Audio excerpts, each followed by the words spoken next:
हरे कृष्ण कृष्ण कृष्ण हरे हरे, हरे राम राम राम हरे हरे। आओ पीते हैं भगवते रस, जीवन होगा अति सरस। आओ पीते हैं भगवत रस, जीवन होगा सदा सरस। ओम नमो भगवते वासुदेवाय, ओम नमो भगवते वासुदेवाय, ओम नमो भगवते वासुदेवाय। नारायणं नमस्कृत्य नरं चैव नरोत्तमं, देवीं सरस्वती व्यासं ततो जय मुदीरये।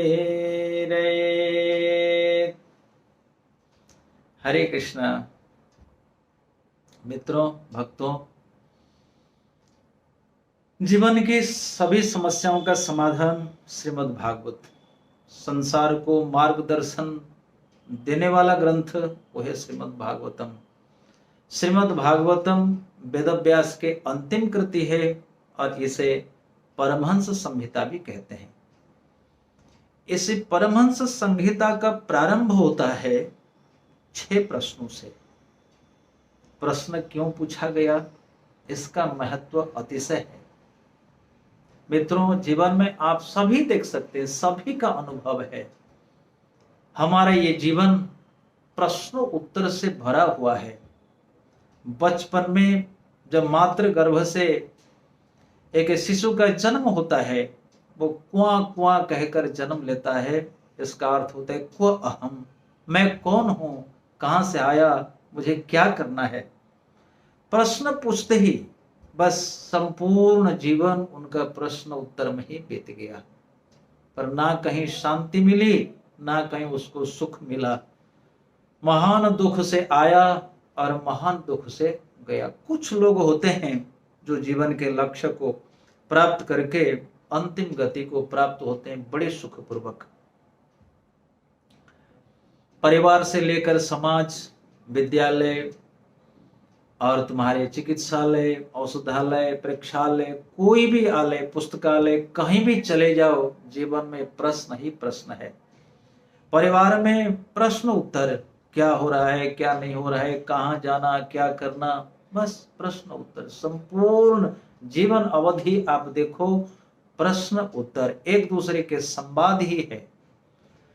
अतः हमारा शास्त्र भी, कुछ शास्त्र है संवाद शैली में लिखे हुए, कुछ शास्त्र संहिता शैली। संवाद माने एक दूसरे के साथ एक वार्तालाप।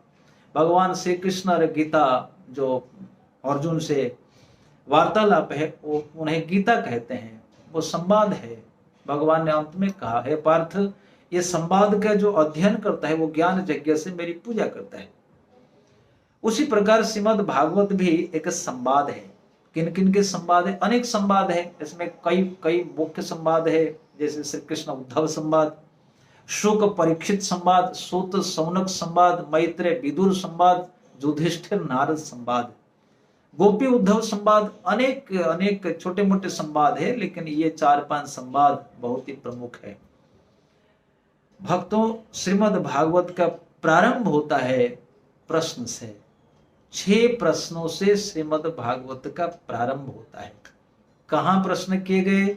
नैमिष क्षेत्र में, धेनुमती नदी के तट, नैमिष अरण्य क्षेत्र। आज भी लखनऊ के पास, मेरे समझ में 60-70 किलोमीटर की दूरी पर यह स्थान होगा। बहुत ही पवित्र रमणीय स्थान माना जाता है। और द्वापर के अंत में 88,000 ऋषि वहां एकत्रित हुए थे, जीवन का लक्ष्य, जीवन का श्रेय साधन करने के लिए। मित्रों, श्रेय और प्रेय, प्रेय शब्द का अर्थ होता है क्षणिक सुख और श्रेय शब्द का अर्थ होता है अनंत सुख, कल्याण, मंगल। अतः मुनियों ने सबसे पहला प्रश्न किया, हे सुत गोस्वामी, आपने अध्ययन किया है और अध्यापना भी किया है। केवल अध्ययन करने से व्यक्ति का ज्ञान परिपूर्ण नहीं होता, उसको अध्यापना भी करना होता है। आपने अध्ययन भी किया है, अध्यापना भी किया है, आप कृपा करके हमें बताइए। पुंसाम एकांततः श्रेयः तन्न संसितुम अहर्षि।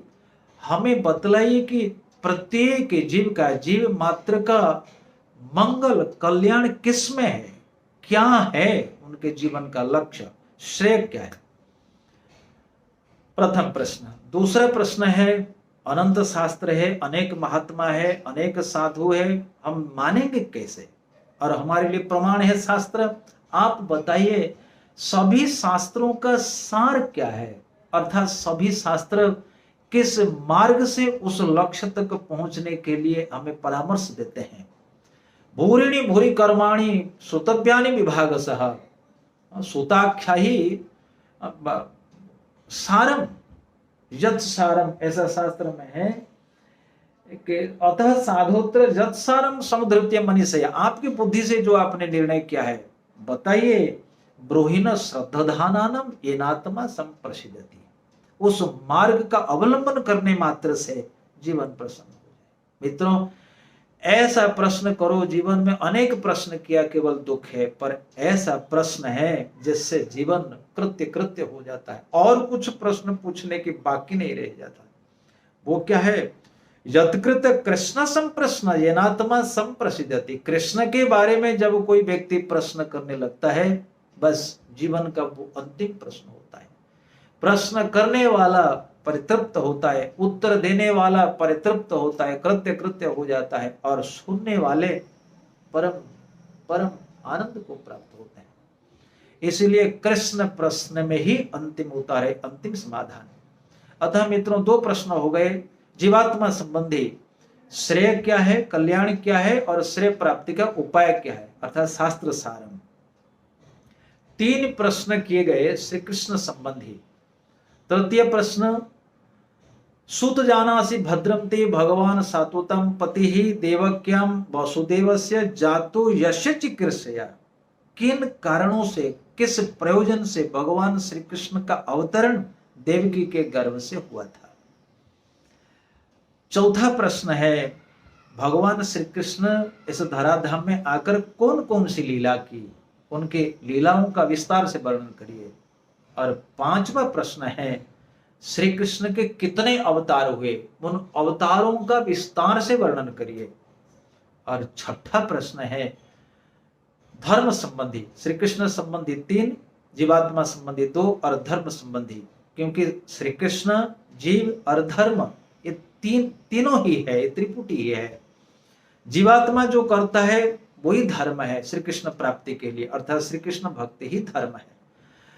तो 88,000 मुनियों का प्रतिनिधित्व करने वाले शौनक ऋषि ने पूछा कि धर्म कम शरणम गतः।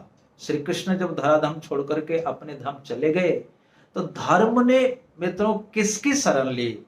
ब्रूहि योगेश्वरे कृष्णे, ब्रूहि योगेश्वरे कृष्णे धर्मणि न ब्रह्मण्य धर्म वर्मणि, और स्वकाष्ठाम दोनों पेते धर्म कम शरणम गता। धर्म ने किसकी शरण ली? तो कुल मिलाकर 6 प्रश्न हुए। पुनः कहते हैं, शास्त्र का, जीवात्मा का श्रेय क्या है, दूसरा शास्त्रों का सार क्या है, कृष्ण अवतार का प्रयोजन क्या है, कौन कौन सी लीलाएं की, उनके कितने अवतार है, और वे जाने के बाद धर्म ने किसकी शरण ली। मित्रों, यदि हम इन 6 प्रश्नों को एक सूत्र में बांधेंगे, एक श्लोक होगा। इस प्रकार से श्लोक होगा, किम श्रेयः शास्त्र सारम स्वावतार प्रयोजनम, किम कर्म के अवताराः धर्मः कम शरणम गतः। यदि आप सभी भक्तजन इस श्लोक को स्मरण रखोगे तो आपको श्रीमद् भागवत की इन प्रश्नों को याद रखने में, स्मरण रखने में सहूलियत होगी, सरलता होगी। इसका प्रमाण यह है, भागवत 1:1:9, 1:1:11, 1:1:12, 1:1:17, 1:1:18, 1:1:23। ये प्रमाण, इन्हीं प्रश्नों के उत्तर में संपूर्ण श्रीमद् भागवत का ही अवतरण, यही है संपूर्ण श्रीमद् भागवत रस। हरे कृष्ण। आगे की कथा हम पुनः आपके सामने परिवेषण करेंगे। हरे कृष्णा।